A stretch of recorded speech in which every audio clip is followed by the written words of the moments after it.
Shalom semuanya, senang kembali dalam program Deep Talk with Pase. Kita bisa melanjutkan tadarus Alkitab kita di malam minggu ini.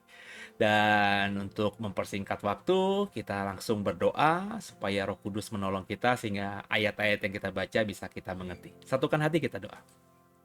Bapak yang baik, terima kasih buat hari ini. Di malam minggu ini kami boleh kembali bisa bertadarusan Alkitab dan berikan kami hikmat-Mu, Roh Kudus, buat kami mengerti, sehingga setiap teks ayat Alkitab yang kami baca dapat kami pahami dan membuat kami semakin mengenal diri-Mu lebih lagi. Jangan satupun kami yang Kau lalui, kami siap diberkati, haleluya. Amin. Yuk, Bapak Ibu, kita buka Alkitab kita. Dan kita akan membaca Mazmur pasal yang ke-9. Ya, sama-sama kita baca Mazmur ke-9, perikopnya Allah pelindung orang-orang saleh. Ayat pertama. Untuk pemimpin biduan. Menurut lagu Mutlaben, Mazmur Daud. Aku mau bersyukur kepada Tuhan, kepada Yahweh dengan segenap hatiku. Aku mau menceritakan segala perbuatan-Mu yang ajaib. Aku mau bersukacita dan bersukaria karena Engkau, bermazmur bagi nama-Mu. Ya, Maha Tinggi. Sebab musuhku mundur, tersandung jatuh dan binasa di hadapan-Mu. Sebab Engkau membela perkaraku dan hakku. Sebagai hakim yang adil, Engkau duduk di atas tahta. Engkau telah menghardik bangsa-bangsa, telah membinasakan orang-orang fasik. Nama mereka telah Kau hapuskan untuk seterusnya dan selama-lamanya. Musuh telah habis binasa, menjadi timbunan puing senantiasa. Kota-kota telah Kau runtuhkan, lenyaplah ingatan kepadanya. Tetapi Yahweh bersemayam untuk selama-lamanya. Tatanya didirikannya untuk menjalankan penghakiman. Dialah yang menghakimi dunia dengan keadilan dan mengenali bangsa-bangsa dengan kebenaran. Demikianlah Tuhan, demikianlah Yahweh adalah tempat perlindungan bagi orang yang terinjak. Tempat perlindungan bagi waktu kesesahan. Pada waktu kesesakan. Orang yang mengenal nama-Mu percaya kepadamu. Sebab tidak Kau tinggalkan orang yang mencari Engkau, ya Yahweh. Bermazmurlah bagi Yahweh yang bersemayam di Sion. Beritakanlah perbuatannya di antara bangsa-bangsa. Sebab Dia yang membalas penumpahan darah, ingat, kepada orang yang tertindas. Teriak mereka tidaklah dilupakannya. Kasihanilah aku, ya Yahweh. Lihatlah sengsaraku. Disebabkan oleh orang-orang yang membenci aku. Ya Engkau yang mengangkat aku dari pintu gerbang maut. Supaya aku menceritakan segala perbuatan-Mu yang terpuji. Dan bersorak-sorak di pintu gerbang Putri Sion. Karena keselamatan yang daripadanya. Yang daripadamu. Bangsa-bangsa terbenam dalam pelubang yang dibuatnya. Kakinya tertangkap dalam jaring yang dipasangnya sendiri. Yahweh telah memperkenalkan dirinya. Ia menjalankan penghakiman. Orang fasik terjerat dalam perbuatan tangannya sendiri. Higayon, Selah. Orang-orang fasik akan kembali ke dunia orang mati. Ya, segala bangsa yang melupakan Allah. Sebab bukan untuk seterusnya orang miskin dilupakan. Bukan untuk selamanya hilang harapan orang sengsara. Bangkitlah, Yahweh. Janganlah manusia merajalela. Biarlah bangsa-bangsa dihakimi di hadapan-Mu. Biarlah mereka menjadi takut, ya Yahweh, sehingga bangsa-bangsa itu mengakui bahwa mereka manusia saja. Haleluya, terpujilah nama Tuhan. Ya, apa yang bisa kita dapatkan dari Mazmur pasal yang ke-9 tadi? Ayatnya cukup panjang ya, ayat 7, tapi dari kalimat 21 maksud saya. Di dalam ayat-ayat terakhir tadi, pemazmur Daud meminta agar Yahweh bangkit supaya manusia jangan merajalela. Karena banyak manusia-manusia tadi yang melupakan Allah, berkelakuan semaunya sendiri.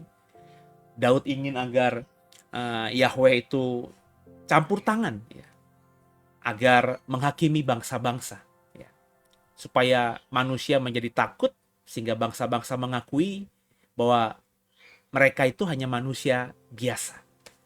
Ya mungkin di zamannya Daud karena ada banyak orang ya, yang merasa dirinya tuh lebih hebat daripada manusia lainnya, menuhankan dirinya, mendewakan dirinya.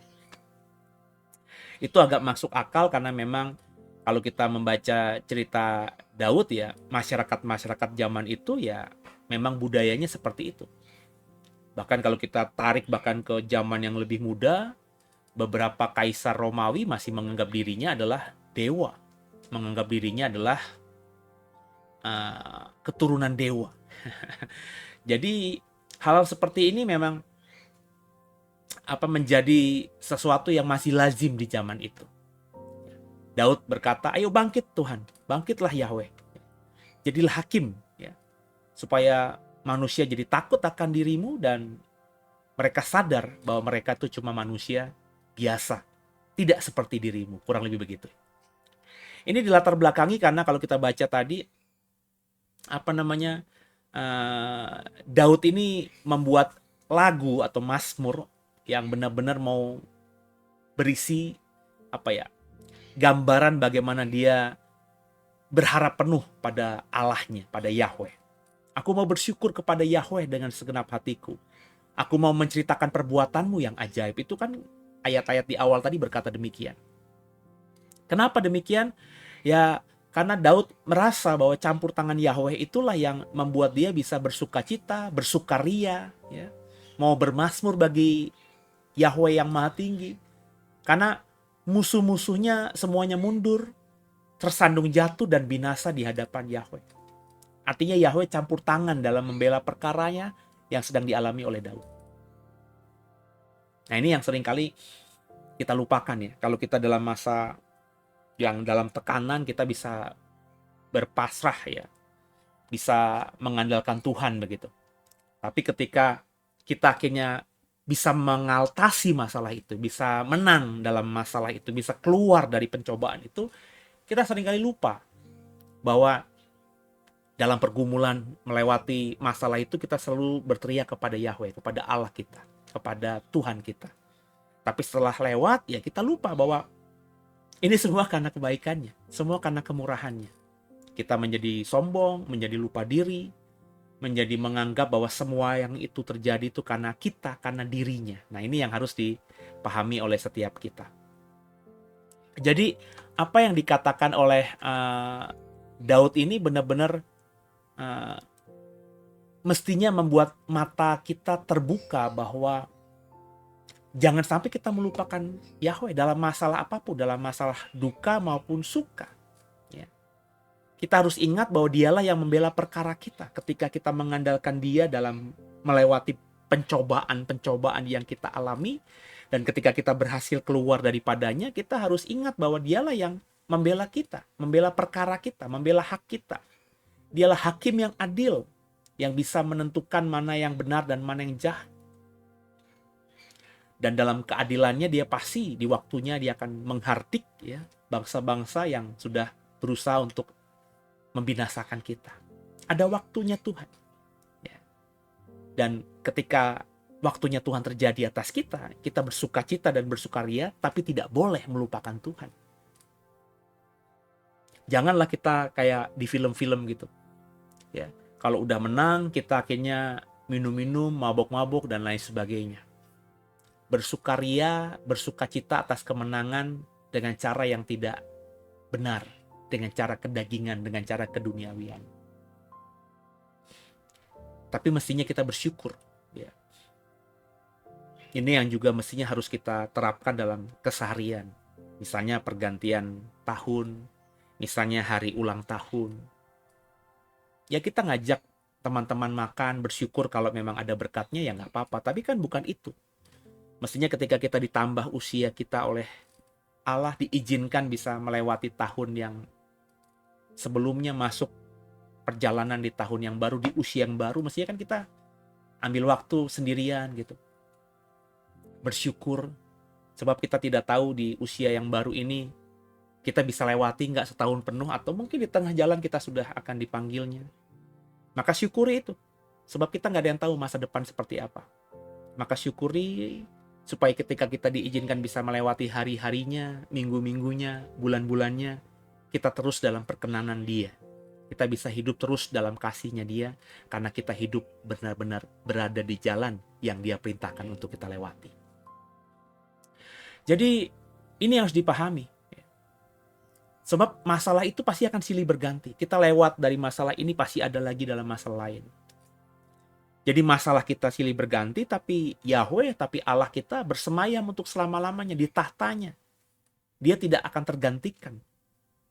Nah, bodoh kalau kita misalnya melewati masalah ini, terus kita bersukacita seolah-olah kita bisa menang karena mau kita, karena hebatnya kita.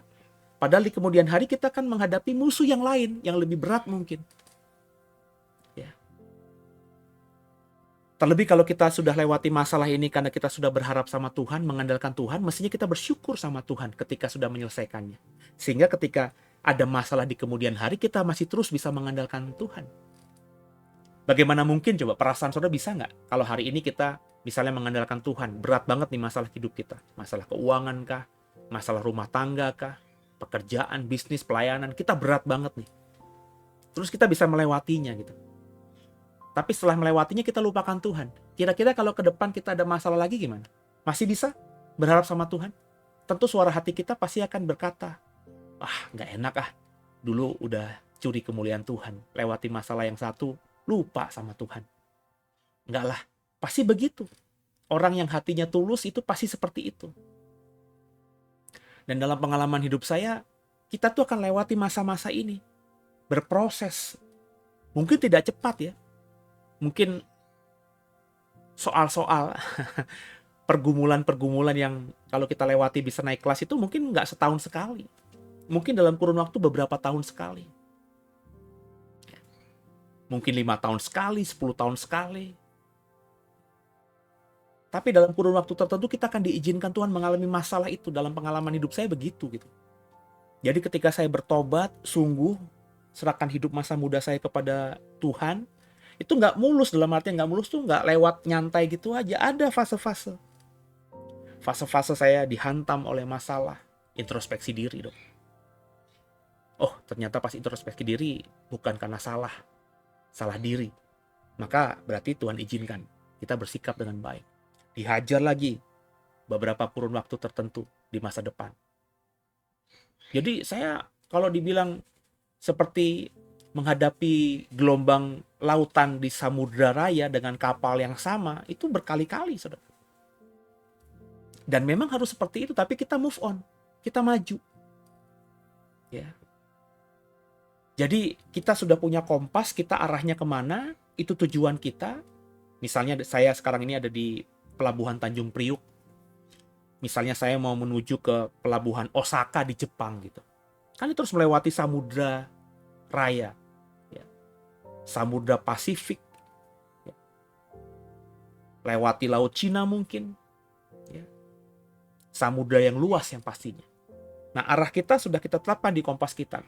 Kita sudah perintahkan sebagai nakoda, entah kita nakodanya atau ada awak kapal yang menjadi nakoda, kita menuju ke titik koordinat ini berdasarkan kompas menuju kota Osaka. Misalnya, mungkin kita baru keluar Laut Jawa sudah menghadapi badai besar. Kebetulan memang ada badai yang luar biasa. Berat sekali, tapi kita bisa melewati. Tapi kan kita nggak mungkin sampai di Osaka mulus aja. Siapa tahu badai yang lain menimpa kita di perairan Filipina misalnya, di perairan Ambon misalnya. Terus kita naik ke atas menuju ke perairan Jepang, semakin menghadapi badai yang luar biasa. Mungkin 2-3 kali kita menghadapi badai itu. Kadang juga mungkin tidak melewati badai. Tapi kita harus siap menghadapi badai itu. Dan badai itu nggak mungkin sekali, bisa saja berulang kali. Tapi meskipun demikian juga bisa cuma sekali. Tapi kan kita harus siap, Bapak Ibu. Yang penting arah kita sudah benar. Kita mau menjadi seperti Kristus, serupa segambar seperti Kristus, dan menuju sampai seperti Kristus itu kita harus menghadapi cobaan-cobaan supaya kita bisa naik kelas. Dan pencobaan-pencobaan yang kita alami untuk naik kelas itu mungkin tidak sama.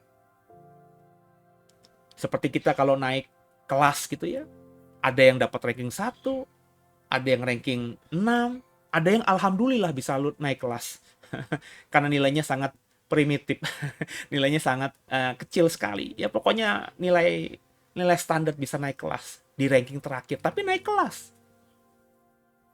Ada yang melewati SMA 3 tahun, tapi ada yang melewati SMA 2 tahun karena percepatan. Ada teman saya yang melewati SMA 4 tahun. 4 tahun karena tinggal kelas, ada yang 4 tahun karena memang situasi kondisi. Zaman saya dulu ada namanya program pertukaran siswa, IF ya. IF yang English First ya, kalau nggak salah ya, yang bahasa Inggris itu kan ada pertukaran pelajar. Ada beberapa teman saya yang ikut program itu. Nah, karena program itu diikuti, maka ketika kelas 2 ya, saya ingat banget itu beberapa teman saya akhirnya kita naik kelas 3, mereka nggak bisa naik kelas 3 karena mereka ya selama kelas 2 itu mereka tidak mengikuti sekolah. Sekolahnya dititipkan di pertukaran di Amerika kah, di Eropa kah. Jadi mereka ketika kembali ke sekolah kita sudah kelas 3, mereka harus mengulang kelas 2. Itu resiko. Ya. Jadi akhirnya mereka SMA-nya ya bisa dibilang 4 tahun. Meskipun pada prakteknya 3 tahun, tapi karena tertinggal, kita sudah lulus, mereka masih kelas 3. 4 tahun baru lulus. Kan orang nggak mau tahu gitu ya. Kok 4 tahun sih? Pasti pikirannya nggak naik kelas. Padahal setahun itu mereka pakai untuk pertukaran pelajar. Sekolah di luar negeri, tapi itu tidak dihitung sebagai nilai gitu. Sehingga harus ketika kembali ke Indonesia, ke Jakarta, ke sekolah kami saat itu, harus mengulang. Saya punya senior-senior yang di atas saya. Tapi akhirnya lulusnya bareng sama saya. Kenapa? Ya tadi ikut sekolah pertukaran pelajar itu. Dan saya juga punya teman-teman seangkatan saya yang dimana lulus saya duluan. Ya. Jadi setiap orang kan beda-beda. Ada yang lulus begitu saja mata kuliah, ada yang di remedial, harus ada ulangan lagi, mengulang lagi. Tapi yang penting kita tuh mau sekali ulangannya kah, 2 kali ulangannya kah, cepat atau lambatnya, kita tuh on the track gitu, menuju ke tujuan yang sama. Nah, Bapak Ibu hari ini sudah di tujuan yang benar belum? Menjadi serupa segambar seperti Yesus. Bukan seperti Allah ya, kita nggak mungkin bisa seperti Allah. Tapi seperti Yesus. Karena anak Allah ini sudah menjadi manusia, menjadi batu penjuru. Jadi kita tuh punya batu penjuru.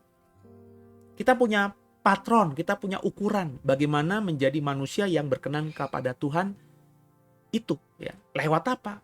Meneladani apa yang Yesus lakukan. Karena Yesus benar-benar manusia. Yesus bisa marah, tapi marahnya tidak marah seperti kebanyakan manusia yang tidak bisa ditahan begitu dan berkepanjangan, tidak. Yesus bisa sedih, tapi sedihnya juga bukan seperti orang dunia yang tidak punya pengharapan.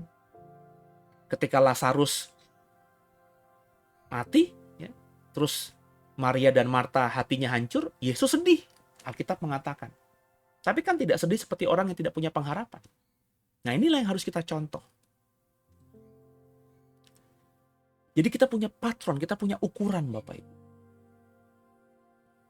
Daud dalam hal ini belum punya patron karena Daud adalah bapak leluhur dari Yesus kan. Maka dia memposisikan dirinya tuh berusaha benar di hadapan Allah. Dia selalu mengandalkan Allah. Ketika punya masalah mengandalkan Allah, ketika akhirnya keluar dari masalah dia tidak lupakan Allah. Nah, ini juga bisa kita tiru.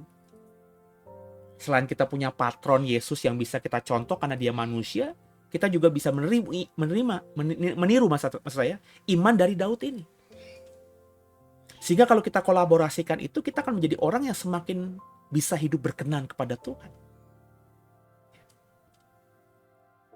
Masalah tuh silih berganti Bapak Ibu. Coba Bapak Ibu jujur deh melihat hidupmu sepanjang usiamu ini. Mungkin ketika kita masih bujang, kita sudah punya masalah. Ketika kita masih remaja, sudah punya masalah. Mungkin masalah itu ya kehilangan orang tua. Waktu bujang kehilangan kekasih, ditinggal nikah kekasih. Ketika sudah berkeluarga juga mengalami PHK mungkin. Ketika sudah dewasa, sudah punya anak mungkin ditinggal mati. Anak itu kan bagi saya perasaan yang saya nggak tahu, saya doa supaya saya tidak pernah mengalaminya. Tapi bagi saya, kalau saya sampai diberikan kesempatan Tuhan melihat anak saya mati duluan, itu mungkin hati saya akan hancur. So saya selalu sangat berempati dan bersimpati sungguh kalau datang ke rumah duka di mana yang berduka itu kehilangan anaknya. Ya. Saya pernah melayani sebuah keluarga di mana masih punya oma, dan omanya ini kehilangan anaknya. Padahal omanya ini sudah cukup lanjut usianya. Ya ketika omanya ini melihat peti mati anaknya, ya dia usap-usap anaknya yang bukan lagi anak umur belasan tahun, tapi ya sudah usia, dia udah punya cucu. umurnya mungkin 60 juga, 70 juga. Tapi seolah-olah dia masih merasa bahwa anaknya yang sudah usia 70 yang baru meninggal ini ya seperti anak yang masih bayi gitu. Diusap-usap dan kelihatan hatinya hancur. Mungkin dalam hatinya dia berkata, mestinya kan aku duluan nak, bukan kamu nak.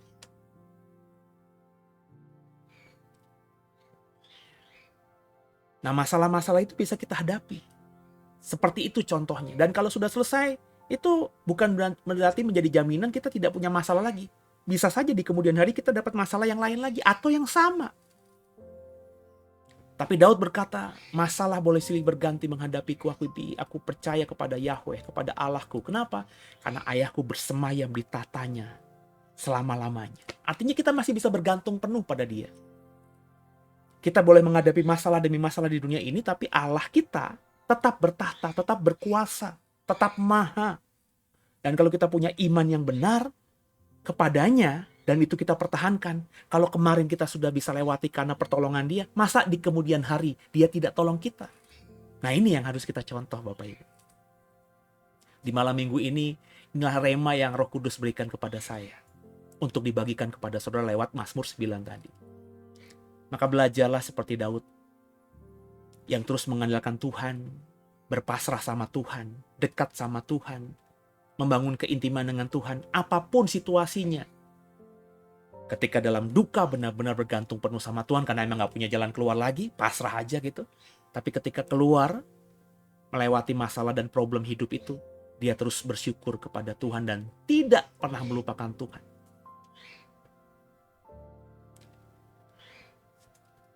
Memberkati saya, semoga juga memberkati saudara. Ya saya rasa itu aja di malam minggu ini. Apa yang bisa saya bagikan di Mazmur 9. Semoga juga menjadi bekal saudara, dan kalau saudara diberkati, bisa dikasih like, di subscribe, dan juga di share program ini, supaya ada banyak orang lain yang tahu program ini, dan kemudian hari di setiap Kamis Jumat Sabtu juga diberkati. Kita teruskan lanjutkan tadarusan kita setiap Kamis Jumat Sabtu ya Bapak Ibu.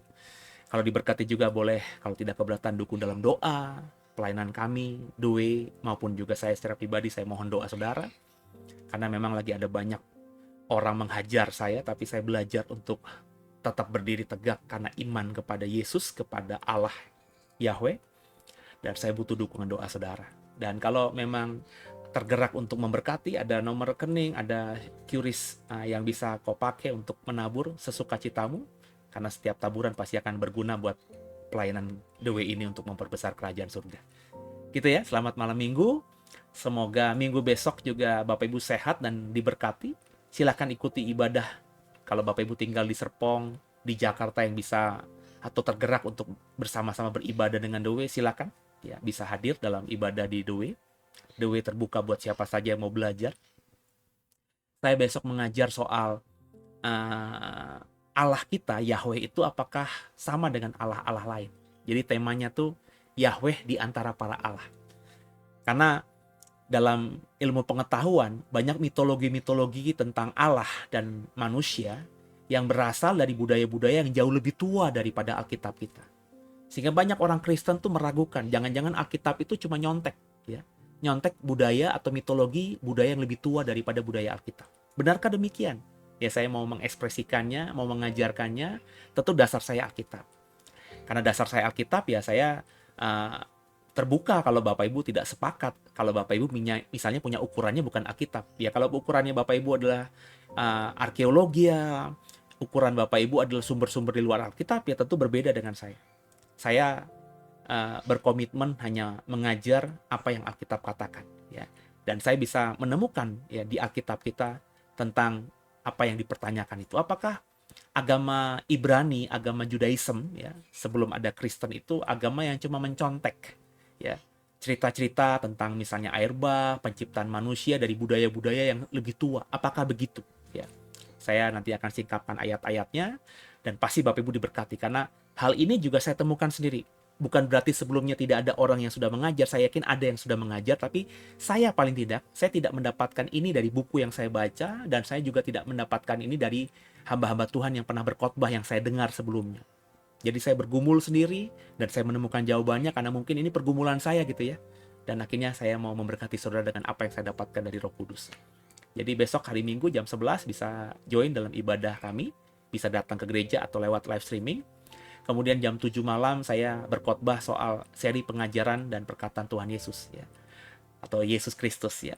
Di mana Yesus Kristus pernah berkata dalam Lukas pasal 4 tuh kepada setan, "Diam, keluarlah daripadanya." Nah, itu maksudnya apa?